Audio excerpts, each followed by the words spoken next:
యోహాను 14:8 దేవుడు ప్రేమ స్వరూపి. అలాగే ఆత్మకు ఒక సారూప్యం ఉంది. సత్య స్వరూపి, నిలువెల్లా సత్యము నిండిన వాడు ఆయన.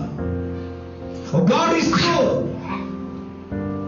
కాబట్టి ఆయన మనలో వసిస్తే, మనలో నివసిస్తే మనలో సత్యం నిండుకుంటుంది. అందుకే మనము ఖచ్చితంగా ఆ సత్యమందు నాటబడతాం. ఆ సత్యము మనలను స్వతంత్రులను చేస్తుంది.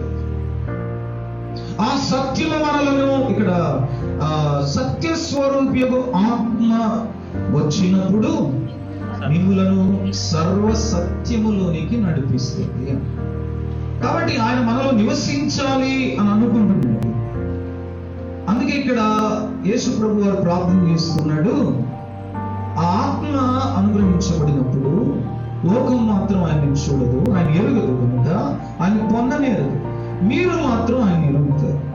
ఆయన మీతో కూడా నివసించును, మీలో ఉండును. అందరూ ఈ మాట పలుకుతారు ఒకసారి. మీలో, మీ అనే కాడ నా అని పలకండి.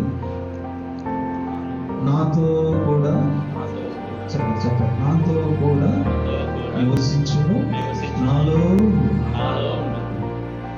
కదా. పరిశుద్ధాత్ముడు ఎవరిలో నివసిస్తాడో వారిలో ఆ వాక్యం అనగా నువ్వు చదువుతున్న వాక్యం, నువ్వు వింటున్న వాక్యం శరీరాన్ని ధరిస్తుంది. శరీరాన్ని ధరిస్తుంది. ఎలా అంటే నీ యందు ఉన్న ఆత్మస్వరూపుడు నీ అంతరంగంలో క్రీస్తు సారూప్యాన్ని తీసుకొస్తాడు.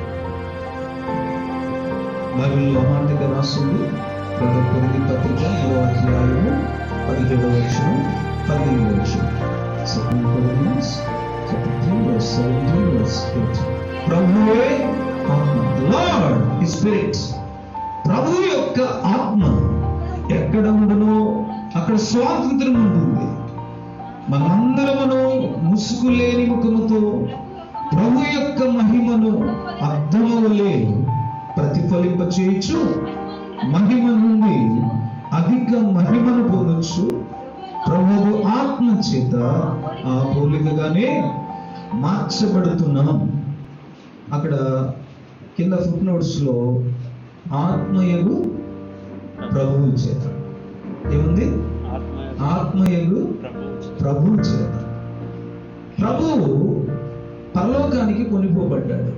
ఆయన చెప్పాడు, నేను వెళ్ళని ఎడల మీకు నిష్ప్రయోజనం, నేను వెళ్ళిన ఎడల మీకు ప్రయోజనము అనే మాట యోహాను సువార్త 16:7 చెప్పాడు. ఆయన వెళ్ళాడు, కానీ ఆత్మస్వరూపిగా మళ్ళా వచ్చాడు. అందుకే ఇక్కడ రాయబడిన మాట ఏంటి? ప్రభువు ఆత్మ చేత అనే మాట దగ్గర ఆత్మయగు ప్రభు చేత. ఎందుకంటే సమరయ స్త్రీకి ఆయన చెప్పాడు, నీ దేవుడు ఆత్మ కనుక. ఏం చెప్పాడు? యోహాను 4:24 గాడ్ ఈస్ స్పిరిట్. దేవుడు ఆత్మస్వరూపి. అందుకే ఆయన ఒక స్థలానికి పరిమితం చేయలేదు. He wants to dwell in us. మనల్లో నివసించాలి అని ఆయన కోరుకుంటున్నాడు. ఆయన ఎవరైతే ఆయన స్వరాన్ని విని హృదయపు తలుపులు తెరిచారో ఆయన వారి హృదయపు గవిలోనికి, హృదయపు వాకిటిలోనికి అడుగుతున్నాడు. అందుకే ఇప్పుడు జీవిస్తుంది నువ్వు కాదు. పౌలు చెప్పాడు, జీవిస్తుంది నేను కాదు. ఈ మాట ఎవరైనా చెప్తే,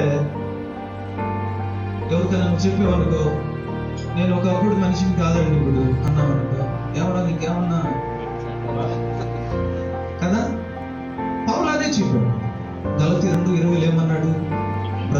నేను క్రీస్తుతో కూడా సిలువ వేయబడ్డాను. I'm crucified with Christ. చూడండి ఏమన్నాడు? ఆయన జీవిస్తున్నాడు, కానీ నేను కాదు జీవించాను. నేను కాదు జీవిస్తుంది. నేను అనే మాట ఎప్పుడైతే నీ జీవితంలో ఉంటుందో నువ్వు ఇంకా చావు. Yourself is not done, your ego is not done. Then how to live by the spirit? నీవు అనేది దాన్ని ఏమంటారంటే తత్వం. హైందవత్వంలో శాస్త్రం చెప్పేది ఏంటంటే నీకు నువ్వే దేవుడు. అహం బ్రహ్మస్మే, నీకు నువ్వే దేవుడివి. కాబట్టి నీలోనే దేవుడు ఉన్నాడు, నీకు నువ్వే దేవుడివి.